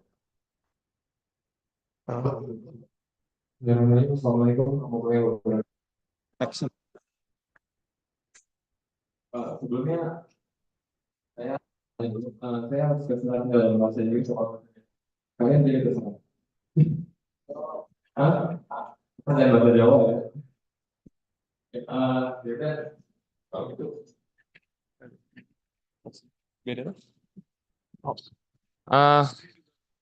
Ya, ribet amat. Kalau gitu saya presentasi bahasa Indonesia aja. Cuma maaf kalau nggak sesuai ide. Kalau untuk slide-nya saya siapkan dalam bahasa Inggris. Mungkin berbeda dengan presentasi sebelumnya yang lebih serius. Kalau saya lebih santai. Maksudnya materi yang saya bawakan ini mungkin secara umum mengenai sharing pengalaman saya untuk studi di luar negeri. Kemudian saya akan share soal beasiswa apa sih yang saya pakai untuk kuliah S2 dan S3 ini. Dan kemudian sedikit sih mengenai pekerjaan sebagai researcher di Jepang. Oke, next. Ini konten utamanya. Pertama, saya akan memperkenalkan sedikit mengenai diri saya dan kemudian mengenai past research atau riset yang saya lakukan di 3 studi. Kemudian planning mengenai bagaimana caranya studi di luar negeri, terutama di Jepang. Kemudian overview about the MEX or Monbuka Gakusho, itu salah satu beasiswa yang dipromosi dari pemerintah Jepang. Dan yang terakhir itu mengenai aktivitas pengalaman aktivitas sebagai apa ya tinggal di Jepang, kemudian bagaimana sih dan apa yang saya kerjakan selama di Jepang ini. Oke, next. Oke, first of all, nama lengkap saya Febrian Rizkianto. Kemudian tempat tinggal saya tinggal di Serang, Banten. Di sini ada yang tinggal di Banten nggak? Nah, kalau untuk experience, jadi pertama-tama, gimana ya? Saya kenalin pertama dari edukasi dulu kan ya. Saya lulus dari Pajajaran University atau Universitas Pajajaran pada tahun 2014. Kalau untuk jurusan S1 saya ambil jurusan kimia. Nah, kemudian kalau kalian lihat di experience, jadi setelah lulus saya nggak langsung lanjut untuk studi S1 karena memang ya pada saat itu kondisinya nggak memungkinkan untuk lanjut studi langsung, dan waktu itu saya lebih tertarik untuk bekerja terlebih dahulu. Jadi kurang lebih hampir 3 tahun saya bekerja di perusahaan atau di pabrik sebagai R&D researcher. Kita bilang di sini junior technical executive di salah satu pabrik di Banten, di Tangerang. Jadi waktu itu saya bekerja di bidang lab dan kemudian also visit ke customer. Nah, kemudian setelah itu saya lanjut studi S2 awalnya di Thailand. Jadi studi S2 saya itu double degree program. Yang pertama itu di Thailand, ada beasiswa. Ini simple aja sih, maksudnya sebenarnya saya apply banyak beasiswa, tapi rezekinya ke Thailand dulu. Ya, saya mulai pada tahun 2017, jurusannya Environmental and Water Resources Engineering. Jadi sebelumnya saya ambil jurusan kimia, sekarang saya lanjut ambil jurusan teknik lingkungan dan pengairan, mungkin kalau di Indonesia kan. Nah, pada saat itu mereka merintis program namanya double degree program, di mana double degree dengan Kyoto University, jurusannya beda, Environmental Management. Jadi ya waktu itu karena bermodal nekat dan pengen pergi ke Jepang, jadi ya udah saya jalanin. Dan kemudian saya lulus pada tahun 2020 dengan 2 gelar, alhamdulillah. Nah, baru saya lanjut studi S3 University di jurusan Environmental Engineering. Next. Oke, sedikit mengenai riset yang saya kerjakan ketika studi dan S3 dulu. Jadi kalau kalian tahu soal biodiesel, mungkin di Indonesia ada bensin atau ada biodiesel. Biodiesel itu mungkin solar ya Mas ya? Iya, jadi untuk kendaraan kayak kendaraan truk atau bus, mungkin dia menggunakan diesel. Nah kalau biodiesel itu sendiri, bio berarti energi yang berasal dari alam. Nah, untuk biofuel atau biodiesel feedstock, ada 3 macam source or feedstock atau sumber, di mana yang pertama itu first generation. So ini umumnya sih dari pure vegetable oil or animal fat. Kemudian yang kedua second generation. Ini berasal dari biomass atau industrial waste oil or fat oil. Nah, yang ketiga itu microalgae. The challenge of the biodiesel. Jadi ada yang pertama sih mahalnya harga feedstock or edible oil. Ini mencapai sekitar 80% dari production cost. Jadi karena mahalnya harga biodiesel ini, mereka nggak bisa bersaing dengan current diesel or conventional energy. Nah, kemudian land cultivation. Jadi kalau misalkan kita mau menanam tumbuhan untuk biodiesel sendiri, itu butuh tanah yang lebar, luas sekali. Yang ketiga, ya kadang ada kompetisi antara food versus fuel. Jadi ya kompetisi ya, yang mana yang harus diprioritaskan, apakah itu untuk makanan atau untuk energi. Next. Jadi untuk penelitian saya sendiri di sini untuk develop alternative sources dari sewage sludge. Kalau di Indonesia itu namanya lumpur ya Mas? Lumpur dari IPAL, instalasi pengolahan air limbah. Di sini secara umum saya develop sewage sludge untuk diproduksi menjadi sumber minyak atau kita bilang di sini bahasa teknikalnya lipid. Jadi kita ekstrak lipid dari sewage sludge untuk kita produksi ke dalam biodiesel. Mungkin kalau untuk secara spesifik bisa ditemukan di Google, maksudnya secara reaksi. Di sini saya cuma menjelaskan secara umum aja. Nah ini umumnya riset yang saya develop itu ketika studi S2 S3 berkaitan dengan teknologi ekstraksi, kemudian biodiesel sintesis dari sewage sludge. Next. Oke, kemudian yang section berikutnya, planning for study abroad in Japan. Nah, untuk di sesi ini saya akan menjelaskan secara umum mengenai higher education in Japan, an overview about the next or Monbuka Gakusho. Ini merupakan beasiswa dari pemerintah Jepang. Mungkin kalau kalian tahu di Indonesia ada beasiswa dari pemerintah Indonesia semacam LPDP ya, dari LPDP. Nah, kalau itu kan dari pemerintah Indonesia, di mana kita harus pulang setelah lulus. Kalau beasiswa Monbuka Gakusho ini tidak mensyaratkan kita harus pulang setelah lulus gitu. Jadi ya secara tidak langsung kita bisa ya kalau misalnya masih betah di Jepang atau kalau misalnya ada rezeki di Jepang ya bisa kita cari kerja di sana. Nah, next. Oke.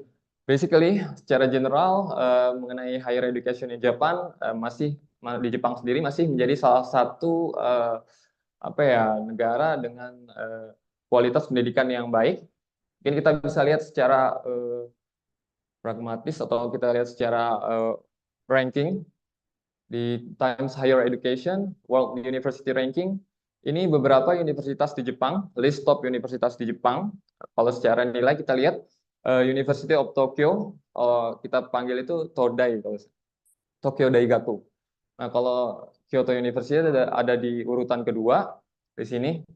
Nah, kurang lebih top 10 dari kampus di Jepang ini secara kualitasnya sama. Jadi mereka punya mungkin spesifik keunggulan di bidang-bidang tertentu gitu.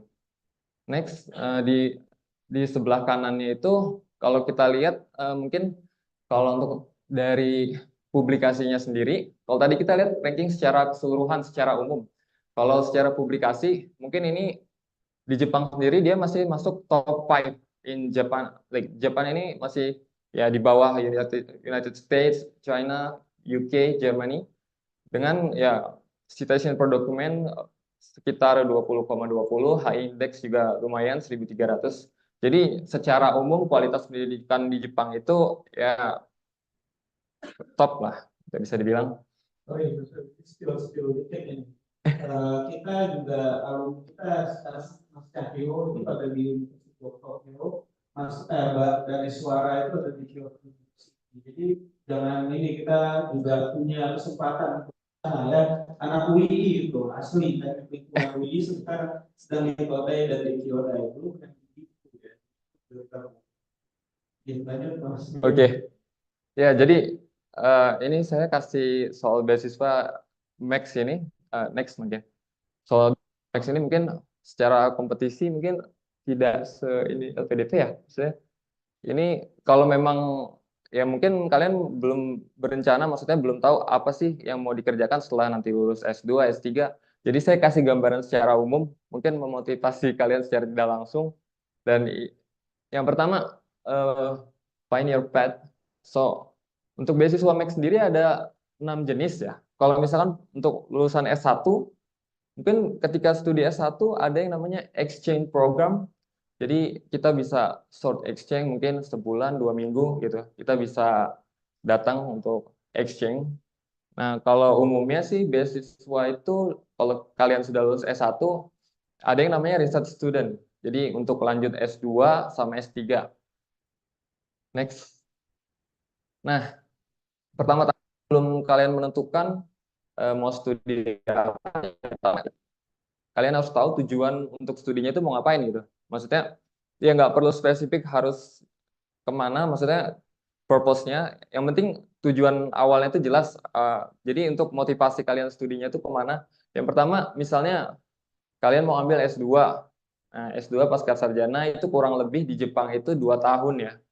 Kalau untuk S3 kurang lebih 3 tahun.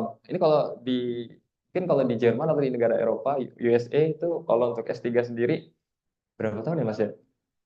5 tahun. Jadi kalau ya ya simply we can say that di Jepang untuk S3 itu cepat ya Mas ya.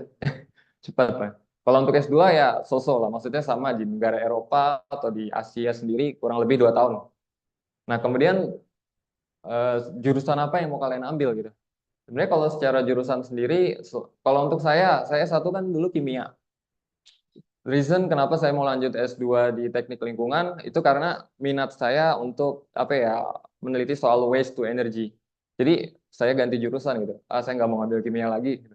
Mungkin kalau kalian mau fokus spesifik ke jurusan yang lain juga sebenarnya open aja gitu. Next. Overview. Nah, ini untuk beasiswa Max atau mau buka gakushon ya secara umum ya. Mungkin kalian pernah dengar ada beasiswa Max open di maksudnya embassy. Nah, ada satu lagi ini sebenarnya nggak common, maksudnya nggak banyak di-share oleh orang-orang. Ada 2 tipe secara umum beasiswa Max ini sendiri. Ada namanya Max G2G atau government to government. Ini cukup atau sangat kompetitif ya kalau bisa dibilang, dan prosesnya sangat panjang sekali. Jadi di tipe scholarship yang pertama ini resipien, maksudnya rekrutmen itu dilakukan oleh embassy dan kalian harus mengirimkan dokumen dan proses prosedurnya itu lumayan panjang. Yang kedua, nah ini beasiswa yang saya, Pak Fajri, Pak Dandun itu dapat, itu yang kedua, namanya Max U to U atau University to University. Jadi kalau boleh dibilang sih beasiswa yang kedua ini mungkin chance-nya lebih besar. Kalau saya bandingin sama LPDP mungkin ya lebih besar dan ya lebih cepat.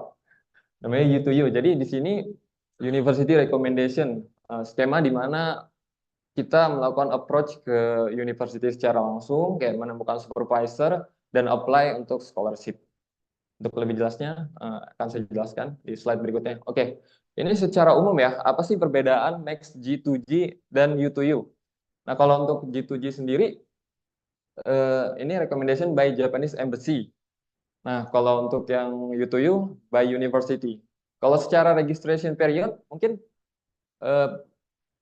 kurang lebih itu agak beda sih ya. Misalnya kalau registration period sekitar April sampai Juli, kalau untuk U2U September sampai Februari. Tapi kalau untuk G2G karena dia prosesnya lumayan panjang gitu. Jadi misalkan kita mulai apply tahun ini, mungkin tahun depan baru bisa kuliah. Tapi kalau untuk U2U, misalkan kita mulai apply di akhir tahun ini, itu jaraknya itu mungkin cuma 1 semester kurang lebih. Jadi kita bisa berangkat dalam waktu yang lebih cepat dibanding dengan G2G. Ditambah kalau untuk scholarship coverage-nya, jadi dia kurang lebih sama. Cuma kalau untuk eh, skema G2G itu dia kadang jadi riset student dulu. Jadi ketika kita datang ke Jepang, kita nggak langsung lanjut studi S2 atau S3. Yang pertama kita harus riset student dulu selama 6 bulan, kemudian kita ada entrance examination, baru kita mulai kuliah. Jadi agak kurang lebih tambah 1 semester lah. Tapi kalau untuk U2U kita datang itu langsung studi di sana. Kalau untuk nominal beasiswa per bulannya kurang lebih sama. Jadi kalau untuk saya sendiri waktu S3 itu dapat 148.000 per bulan. Itu kalau dirupiahkan itu sekitar untuk sekarang rate-nya nggak terlalu tinggi ya. Berapa ya? 15 juta deh. Ya 16-17 juta. Jadi 3 tahun yang lalu waktu zaman COVID itu ya lumayan ya. Kok iya. Iya. Tergantung dari rate yen kurs atau kurs yen ke rupiah. Tapi ya kurang lebih ya 15-16 juta lah untuk per bulan. Mungkin kalau secara rupiah besar. Nanti saya jelaskan lebih lengkap mengenai ya, gambaran berapa sih maksudnya kebutuhan biaya per bulannya. Saya juga kan pelaku juga ya. Untuk apa namanya, untuk cover juga itu untuk biaya sekolah juga.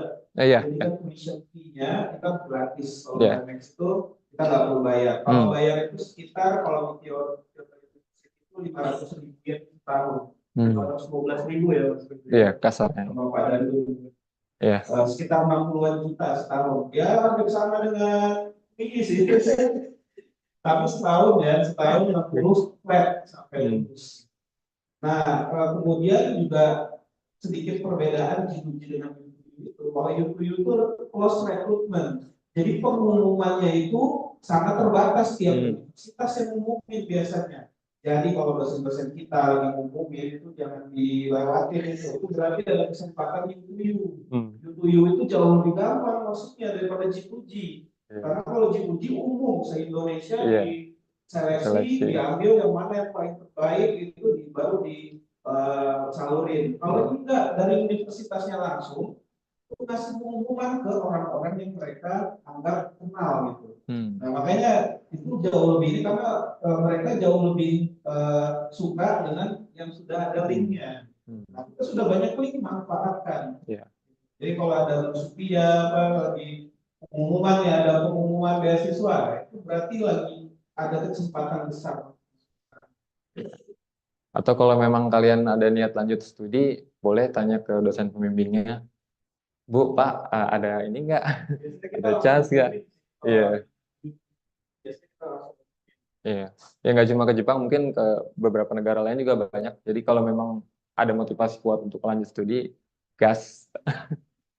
Next. Oke. How much does it cost to live in Japan? Jadi ini kurang lebih ya, secara umum.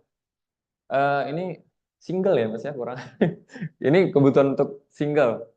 Dan ini tergantung dari tempat di mana kita tinggal. Taruhlah misalnya kita tinggal di Tokyo. Dengan tinggal di pinggir kota, itu cost-nya akan beda. Jadi ini secara umum aja untuk itu sekitar 30-40 ribu yen. Tapi kalau untuk single bisa lebih murah sih. Ini emang single sih, cuman saya naikin standarnya. Mungkin up to 30.000 atau 3 juta per bulan. Kemudian rental atau apartemen. Kalau misalnya bisa dapat dormitory dari kampus, itu bisa lebih murah juga. Tapi kurang lebih sih 40-30 atau even 20.000 juga ada. Kemudian utilities kayak semacam internet, air, listrik itu kurang lebih 10.000. Tergantung season juga sih. Kalau season musim ya misal musim dingin kita banyak pakai heater. Kalau musim panas mungkin pendingin. Terus kalau commute ini biaya untuk transportasi, kalau untuk saya sendiri ya kalau untuk ke kantor atau ke kampus saya biasa pakai sepeda. Jadi gratis. Cuma kadang kalau lagi jalan-jalan ya pakai kereta karena di sana sistem transportasi umum sudah memadai. Dan miscellaneous. Miscellaneous itu maksudnya biaya lain-lain, ini biaya yang ini relatif ya. Dan kalian juga sebenarnya bisa apply part-time job, kerja sambilan, di mana kerja sambilannya itu lumayan. Maksudnya per jamnya itu kalau di Jepang sendiri itu sekitar 1.200, 1.100, mungkin 110.000 per jam. Jadi di Jepang sendiri untuk student kita bisa ambil part-time. Taruhlah misalkan sehari kita ambil 4 jam kerja bisa dapat sekitar 5.000, 6.000 per bulan, per hari, per jam. Per jam itu 5.000, 6.000 berarti 4 jam lah sekitar 6.000 yen. Ya waktu itu saya sempat juga maksudnya part-time karena biaya max ini agak ya mepet lah. Maksudnya kalau mau nabung lebih, ya atau kalau mau beli iPhone gitu misalnya, jadi bisa part-time. Asli, maksudnya part-time di sana sangat terbuka lebar karena sebelumnya yang dijelaskan oleh Dr. Shigaki sebelumnya ada super aging society di mana jumlah orang-orang mudanya itu kan berkurang. Nah, ini kesempatan untuk part-time itu sangat terbuka lebar. Next. Nah, ini bagaimana caranya menemukan kampus dan supervisor. Yang pertama, secara umum ini ya, misalkan kita cari secara umum, pertama dari departemen website. Kita bisa cari misalkan di kampus mana kita mau kuliah, situ kita bisa lihat ada laboratorium mana aja, maksudnya secara spesifik. Kemudian yang tengah, kita bisa lihat list dari dosen-dosen yang mungkin kita bisa sesuaikan topiknya. Nah, di sana juga ada email yang bisa kita kontak untuk mencari dosen pembimbing gitu. Jadi pertama kalian cari di website, terus kemudian di list sesuai dengan penelitian mereka. Kemudian yang di kanan kalian bisa cari, maksudnya track record ininya, publikasinya. Maksudnya si dosen ini, si sensei ini kerjanya ngapain aja sih? Maksudnya penelitiannya ngapain aja gitu. Jadi kita bisa lihat di situ secara umum. Sebenarnya nggak dari research map aja, cuma kalian bisa lihat dari Google, bisa search lah sekarang untuk informasi gampang banget. Next.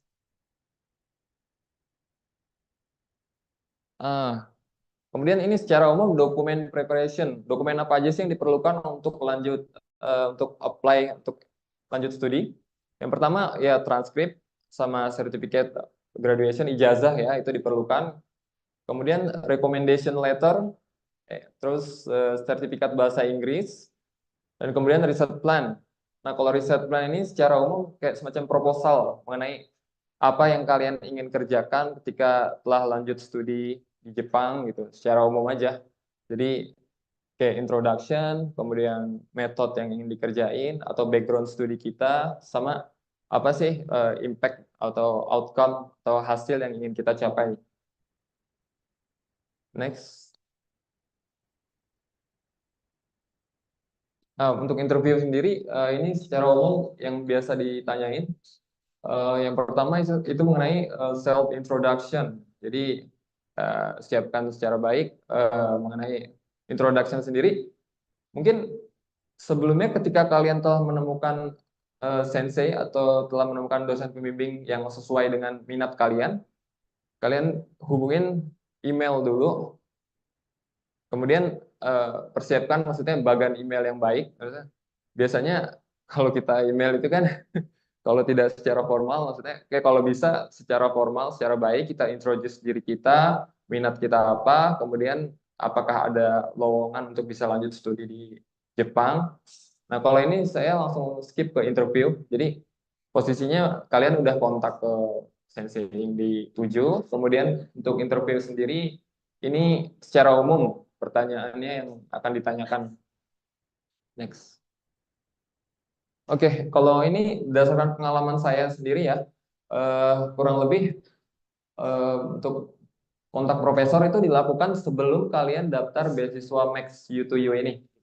Kalau untuk saya sih posisinya kemarin saya udah double degree program, maksudnya saya udah ke Jepang juga, saya udah kenal dengan sensei yang saya ingin lanjut untuk studi S3. Tapi kalau untuk posisi kalian yang masih, maksudnya dari S1 belum ada gambaran sama sekali, belum pernah ikut exchange, mungkin kalian bisa minta tolong ke dosen pembimbing atau maksudnya untuk minta rekomendasi studi. Nah, kemudian prepare and submit dokumen di awal tahun. Interview itu sekitar ketika kalian telah lolos seleksi administrasi, bisa arrange untuk interview. Dan untuk announcement, maksudnya letter of acceptance itu dapat sekitar bulan Maret atau April. Dan yang pertama, LOE dulu kita dapat. Yang kedua itu announcement by scholarship. Jadi terpisah. Jadi LOE dulu, berarti kita telah diterima di kampus. Yang kedua, kita dapat beasiswanya. Nah, untuk keberangkatan itu sekitar bulan September gitu. Jadi jaraknya mungkin nggak nyampe setahun kita bisa berangkat untuk lanjut studi. Next, activity, student activities and life in Japan. Di sesi ini mungkin lebih banyak foto karena Mas Fajri minta katanya biar lebih menarik banyakin foto. Ya udah, mohon maaf ini saya tidak termasuk narsis cuma karena diminta ya, banyakin foto ya saya banyakin foto. Yang pertama untuk activity ya mungkin kalian tahu di Jepang banyak tempat untuk traveling. Jepang itu maksudnya salah satu kota maju di mana dia environment bagus. Di sebelah kiri itu di Kyoto, ini sungainya kalau bisa kalian lihat sungainya jernih dan ya kadang-kadang orang bisa berenang di sana dan di riverbank atau samping itu kita suka sepedahan di situ. Ini daerah Kawaramachi di Kyoto. Ya bisa kalian lihat. Ya kalau lagi pusing juga mikirin penelitian kadang ke sungai itu pinggir sungai. Nah kemudian di kanan ini di Akihabara. Mungkin kalau yang suka anime atau yang suka apa J-pop ya ini tempatnya yang bagus untuk traveling. Next, ya nggak cuma traveling, ya mungkin kalian juga bisa maksudnya coba Japanese food or Japanese culture, dan kalian bisa maksudnya kenalan dengan teman-teman Jepang di sana. Kalian bisa kursus, bukan kursus ya, maksudnya mempraktekkan bahasa Jepang. Dan sebelah kanan juga ini di Jepang setiap season itu, setiap musim itu dia ada festival. Jadi mungkin nggak akan bosan ya kalau untuk studi di Jepang.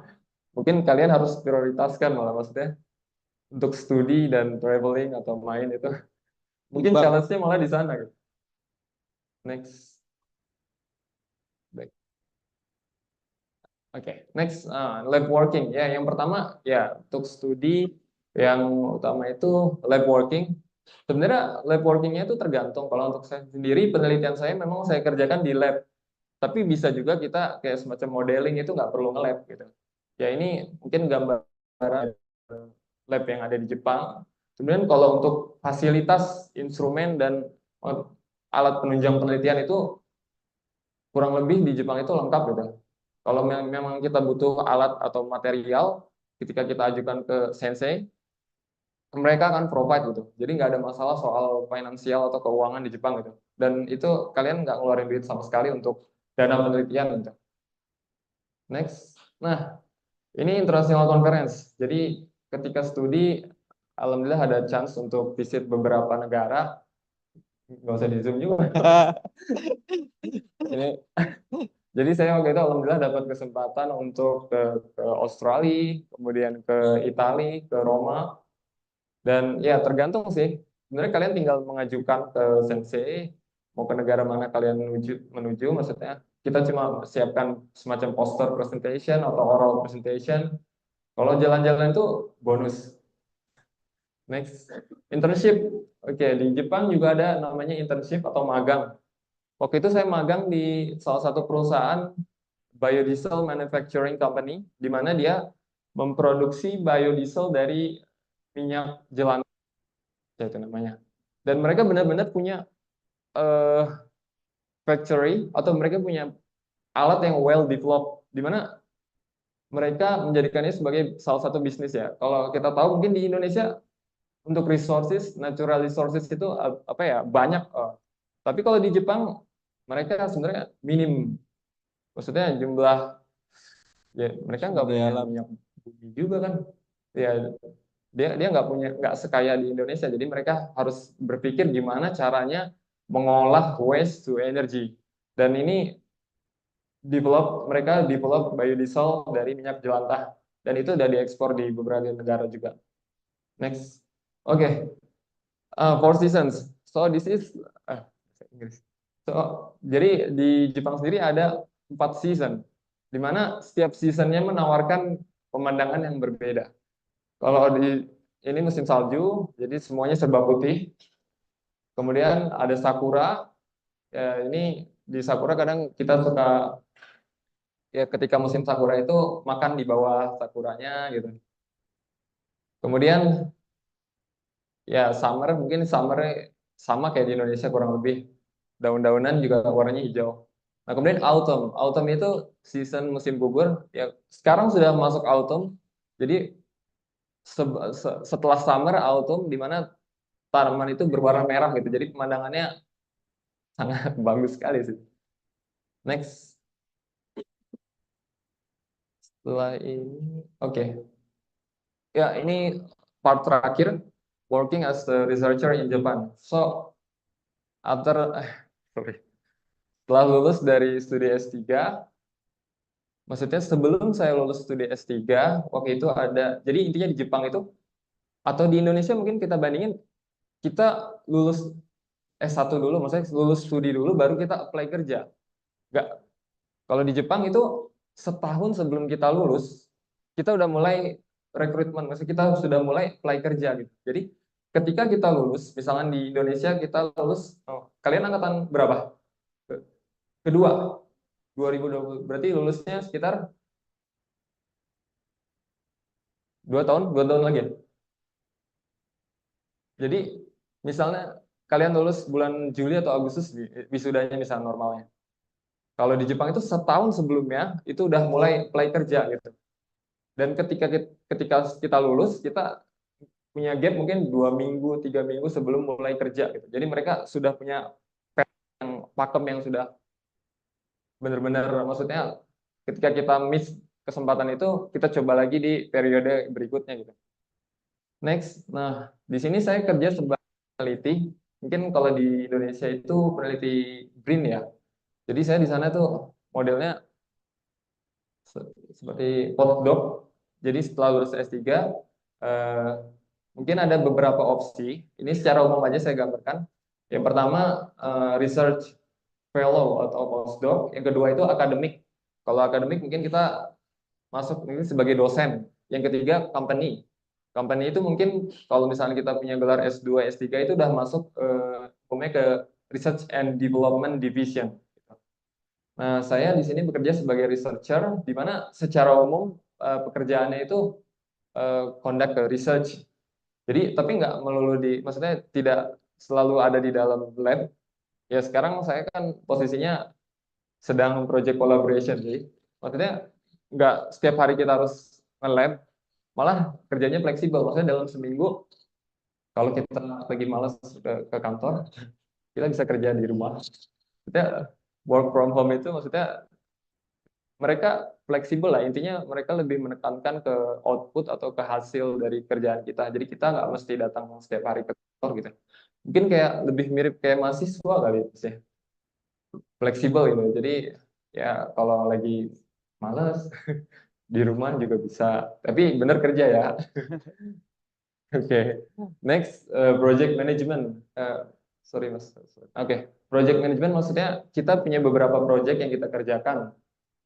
Nah, kemudian networking and collaboration. Saya lakukan sekarang ini networking collaboration maksudnya kita bisa propose penelitian yang ingin kita kerjakan dan kita bisa kolaborasi.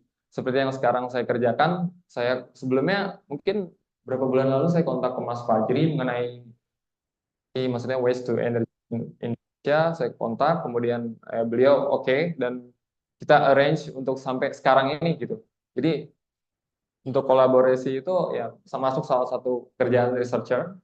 Next, sedikit mungkin mengenai NIST. Jadi NIST atau National Institute for Environmental Studies atau Badan Riset Negara yang berhubungan dengan urusan atau permasalahan lingkungan. Ini berlokasi di Tsukuba City, nggak jauh dari Tokyo, di Ibaraki Prefecture. Mungkin kalau kalian tahu ada roket ya, di sebelah kanan itu ada gambar roket.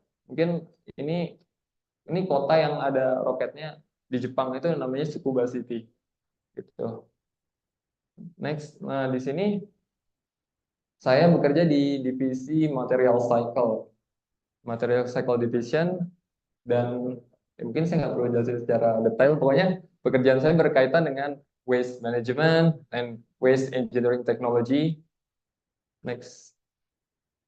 Oke, ini salah satu contohnya yang proyek yang sekarang kita kerjakan. Ini mungkin baru proyek yang kita inisiasi ini, tim Kemarin.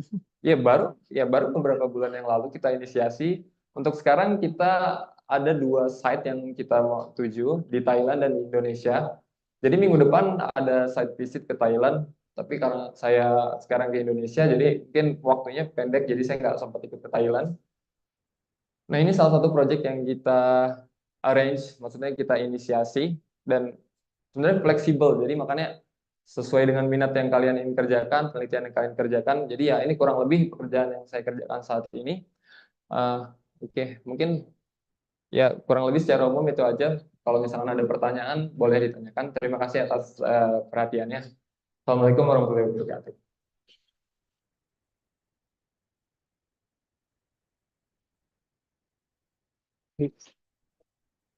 Mas Febri. Ya.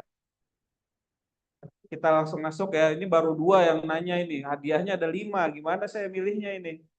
Jadi dapat semua. Jadi silakan yang mau bertanya. Mumpung ini.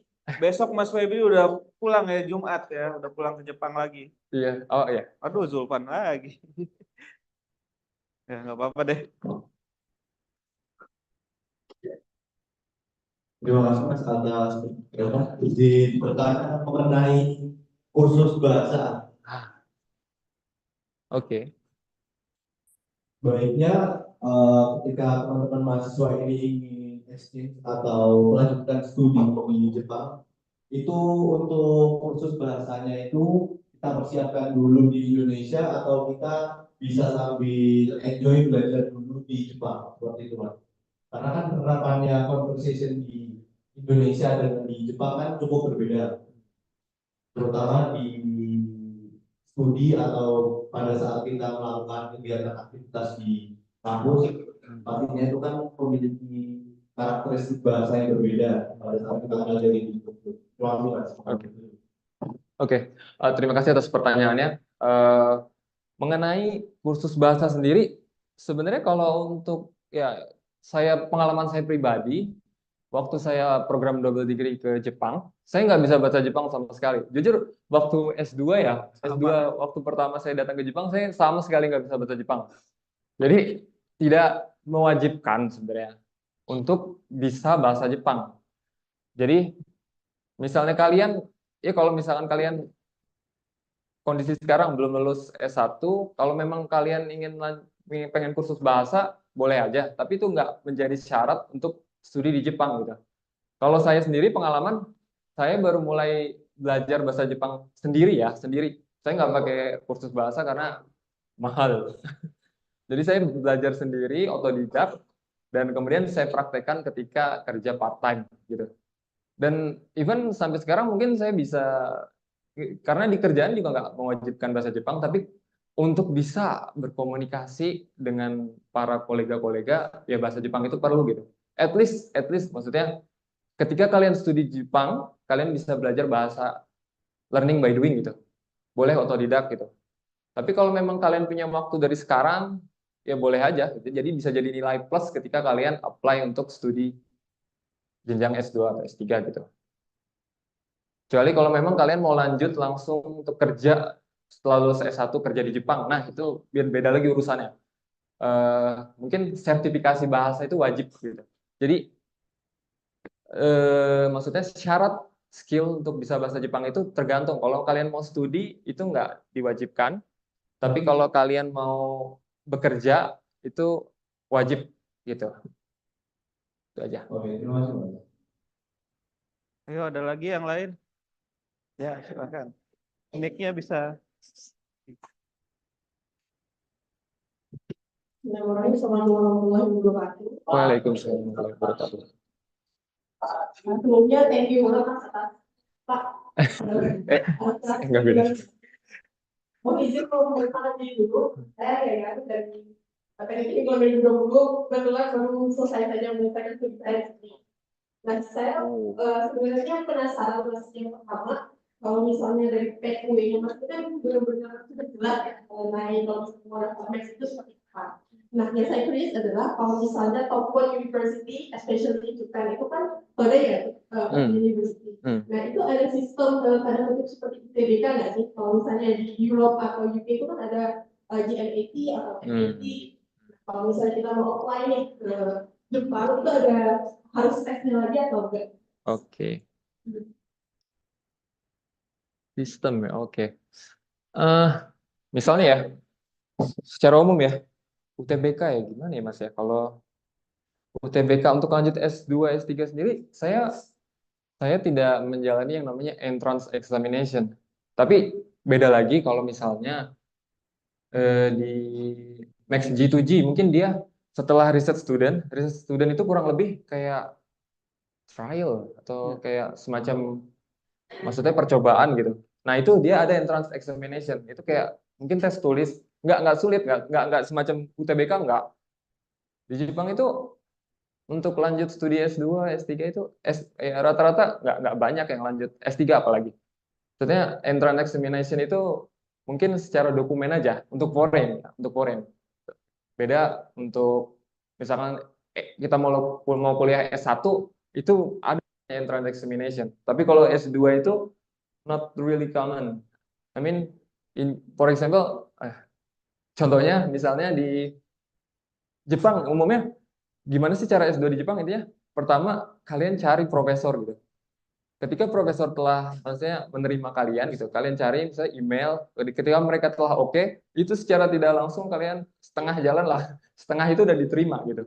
Tinggal cari funding sources. Makanya saya bilang ini max U2U itu paling gampang gitu.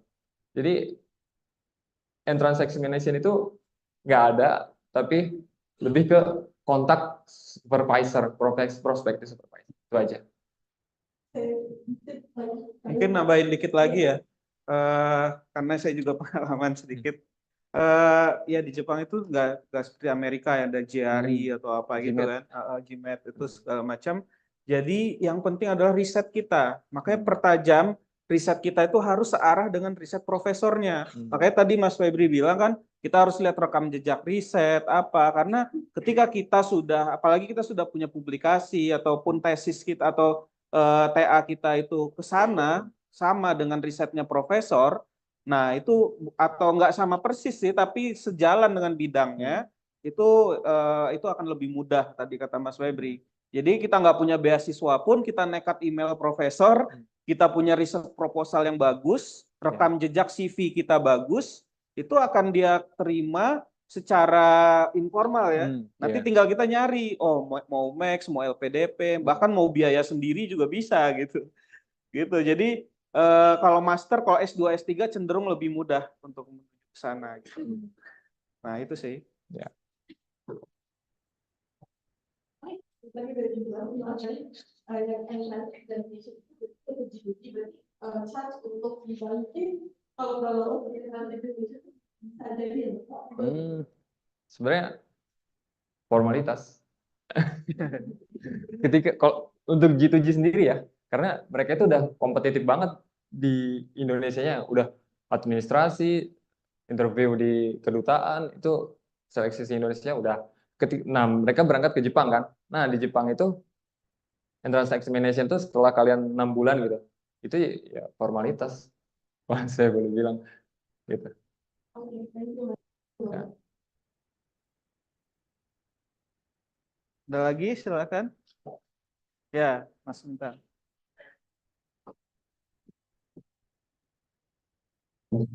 Assalamualaikum warahmatullahi wabarakatuh. Waalaikumsalam. Perkenalkan, nama saya Bintang. Di sini saya bertanya terkait sendiri kan ada di dari segi untuk kuotanya itu apakah ada? Maksudnya kayak kan dari segi yang biasanya kan kalau kita mau Oktober 2 itu kan ada yang namanya berbeda topik atau laboratorium. Kan berbeda juga ilmu profesor yang ada yang kenalnya sih laboratorium. Apakah nanti ini menyediakan kuota sekian untuk satu peneliti atau per profesor ataupun juga bisa per laboratorium? Oke. Oke, terima kasih atas pertanyaannya. Kalau untuk G2G sendiri, mungkin mereka udah ada kuota ya. Maksudnya di Indonesia mungkin kurang lebih di bawah 100 sih, di bawah 50 maksudnya. G2G itu se-Indonesia itu sangat ya sedikit sekali gitu. Kalau untuk U2U, aduh, kalau untuk U2U itu tergantung dari apa ya? Dari program sih sepertinya. Dia kalau untuk in case saya sendiri dulu pengalaman kuotanya 5 orang. 5 orang pun misalnya yang apply dari negara yang sama, mungkin akan lebih diprioritaskan untuk diversity misalkan di Indonesia yang apply.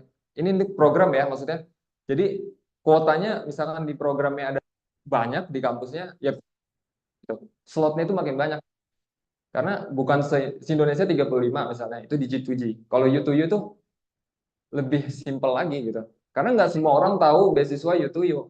Dan kita kalau ada orang dalam, maksudnya kalau ada yang tahu informasi ini, juga dia nggak nyebarin secara umum gitu.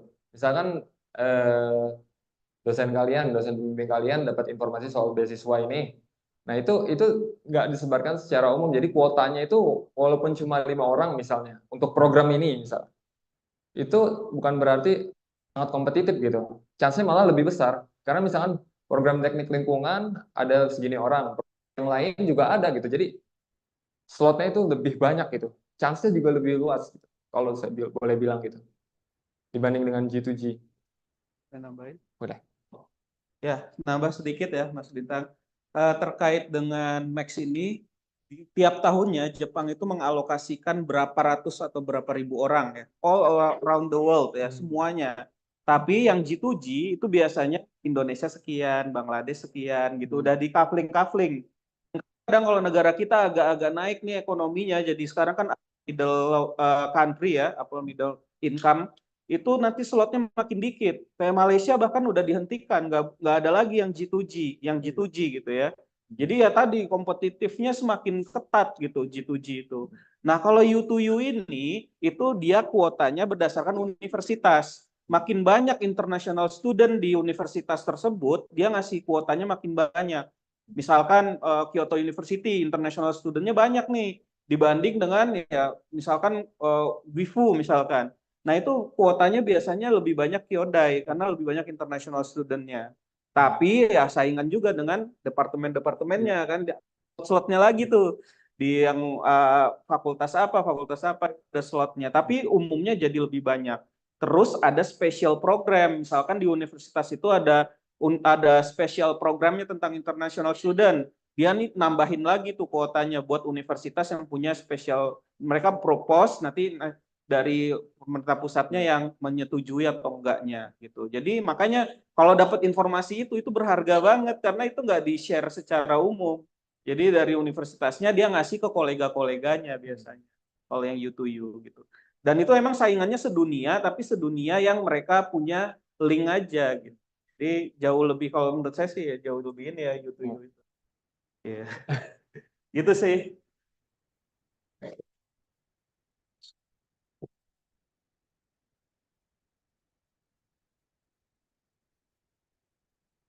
Cukup?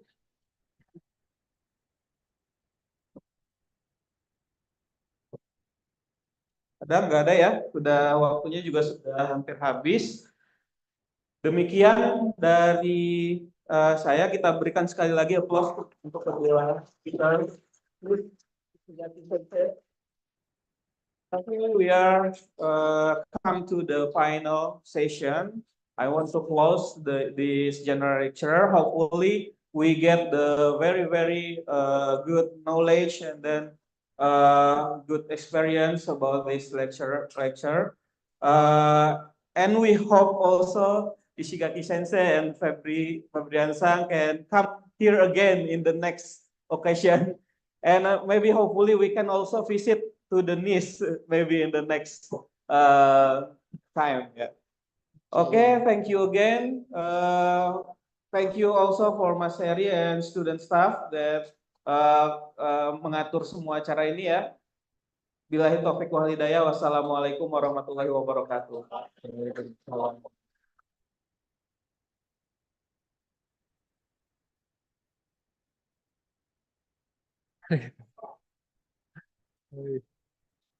Thank you, Sensei. Thank you, Mas Febri. Yo, easy, easy, easy, really.